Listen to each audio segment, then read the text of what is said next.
La contrada ad est del centro urbano di Milena, da cui dista meno di 1 chilometro, prende il nome della fontana omonima. Per molti secoli è stata la fontana pubblica principale di questa parte del paese e delle robbe vicine. Il nome della fontana pare che sia di origine araba, Musa.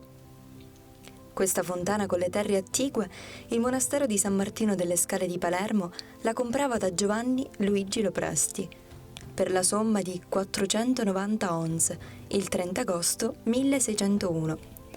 I monaci provvidero subito a sistemare la fontana, tanto utile ai bisogni della popolazione della baronia. Si diede incarico ai maestri muratori Domenico Bozzava e Giuseppe Bisogno, i quali il 5 maggio 1605 si obbligavano a costruire l'abbeveratoio, con diversi patti e condizioni. Tra le altre cose, che fosse di pietra bona e d'intaglio, murata con calci e cinerazzo di 2 palmi di fondo. Lo cordone ad essere di pietra forte e d'intaglio. Si hanno da assicurare per 3 anni ogni cosa e a rifarla a loro spese e interesse quando riuscisse con qualche mancanzia delle suddette cose. Si donano onze 10 in conto e il resto successivamente quando pagando.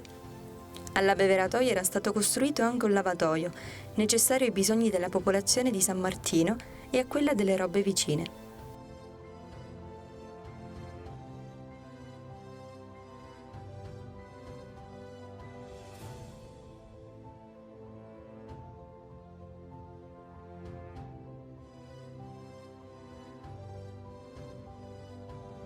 Presso la fontana di Musa, ogni 100 anni, secondo altri ogni 7, si svolge una grande fiera degli spiriti.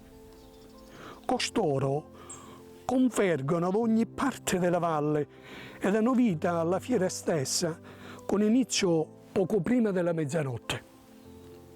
La fiera, osservata dall'esterno, dura per un tempo abbastanza breve, ma per chi dovesse trovarsi dentro è come se il tempo si fermasse.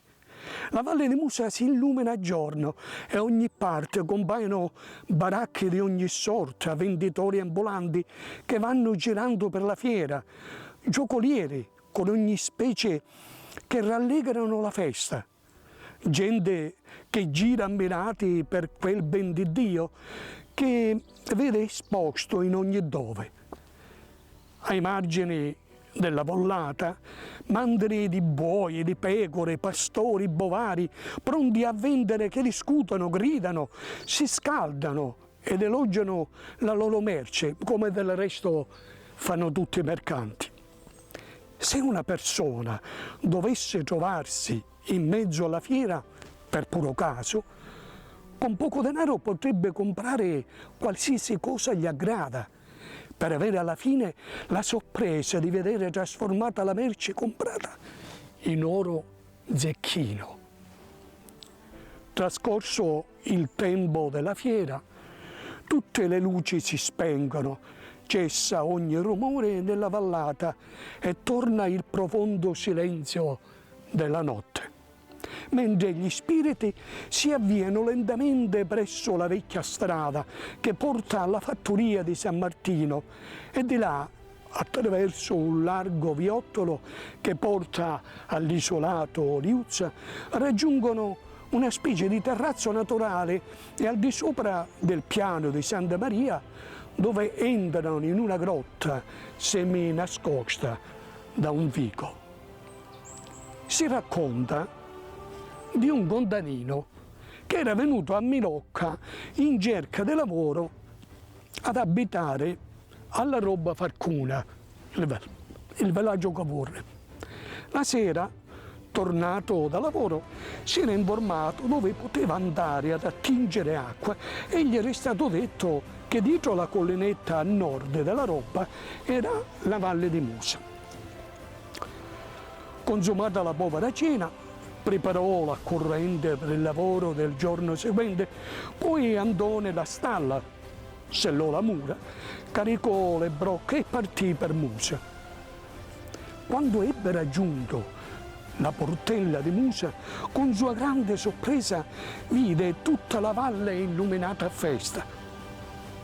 La trasera ingombra di baracche con mercanzie di ogni sorta gente vestita con le fogge più strane, girare curiosando per la festa, e laggiù, presso la fontana, giocolieri e cantastorie, attorniate da gente che oziava riposandosi nelle girovagare per la fiera. Scendendo verso la fontana si vedeva offerto ad ogni parte della merce che avrebbe ben volentieri comprato se avesse avuto i soldi, merce molto buone a prezzi veramente eccezionali, ma scendeva distrattamente perché sapeva di non possedere uno spicciolo e di questo se ne rammaricava. Ma si meravigliava che nessuno dei suoi compagni gli avesse parlato di questa festa, neanche la sera, quando aveva chiesto dove poter attingere l'acqua. Tutti gli avevano indicato la fontana di Musa. Già all'incrocio della trazziera si fermò un po' avanti ad un contadino che con 2 gerle piene di arance profumate lo invitava a comprarle. Le arance erano veramente belle e gli sarebbe piaciuto comprarle, ma sapeva di non avere soldi. Il venditore insisteva e al suo ennesimo diniego questi gli chiese se mai non avesse soldi in tasca.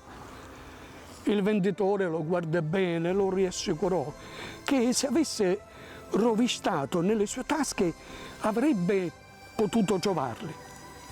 Il nostro contadino cominciò a rovistare nelle tasche e con grande sorpresa, in fondo ad una tasca, tra le pieghe della fodera, toccò una monetina. Spinse con l'altra mano e tirò fuori un garlino, quasi a voler dire: cosa potresti darmi con questo spicciolo? Lo mostrò al venditore, questi lo prese come se si trattasse di un'oncia e, allungate le mani sulla gerla, presi tra le più belle e le più mature una decina di arance e gliele diede. Il contadino, meravigliato di tanta generosità, appoggiò un sorriso di saluto e proseguì verso la fontana. Dopo aver riempito le brocche, prese la via del ritorno alla roba. Arrivato alla portella, improvvisamente le luci si spensero, come se tutta la fiera fosse stata inghiottita nella notte. Per un momento pensò di avere sognato e stesa la mano alla saccoccia e vide che le arance c'erano davvero.